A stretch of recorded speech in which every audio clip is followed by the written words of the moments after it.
এত বড় শাস্তি তুমি দিচ্ছ ওকে মা? বেশ বেশ, তাহলে আমিও দেখব। তোমার জোর বেশি না মা।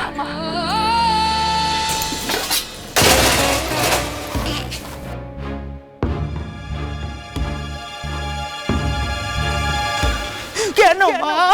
কেন কেন এত কষ্ট দিচ্ছ আমার মেয়েটাকে? কেন? তুমি যা শাস্তি দেওয়ার আমাকে দাও না, আমাকে দাও, আমাকে দাও।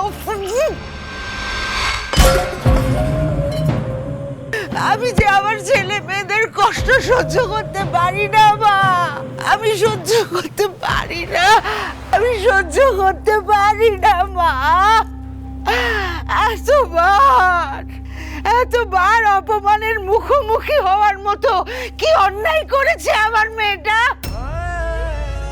আমার মেয়েটার সংসার বারবার পুতুল খেলার মতো গড়ে আর ভেঙে যায়। আর আজও কি বললো তুমি শুনলে? তুমি শুনলে যে পৃথিবীতে জন্মানোই নাকি ওর ভুল হয়েছে? আমি মা হয়ে সেটা দাঁড়িয়ে শুনলাম আর আমি কিচ্ছু করতে পারিনি, আমি কিচ্ছু করতে পারিনি। আমি তাহলে কেন কেন কেন আশা দিলে? ইচ্ছাপত্রে কেন আমার মেয়ের বিয়ের আশা দেখালে? কোন দোষের এত বড় শাস্তি তুমি দিচ্ছ ওকে মা?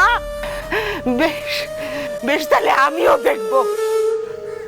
তোমার জোর বেশি না মা, আমিও দেখব।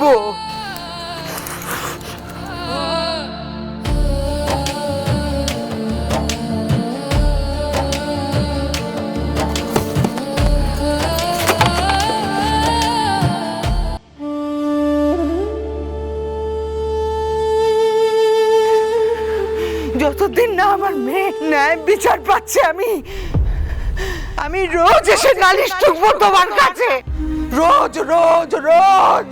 আমি দেখি তুমি কতদিন সাড়া না দিয়ে থাকতে পারো। আমি তো মা, আমি থামবো না। আমি রোজ এসে মাথা ঠুকবো তোমার ভাই, আমি রোজ এসে মাথা ঠুকবো তোমার ভাই। কমলা, বারবার এক জায়গায় আঘাত লাগলে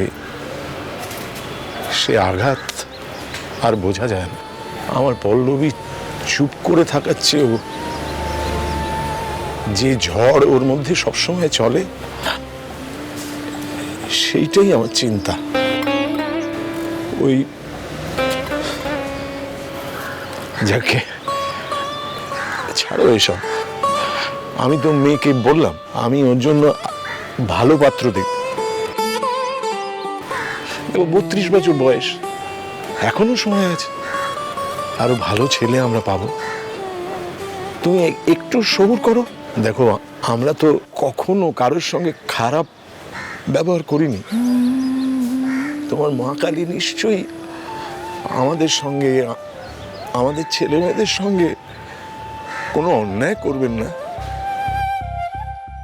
করতেই পারেন না, তাই না? কমলা নিবাস, আমাদের কমলা নিবাস।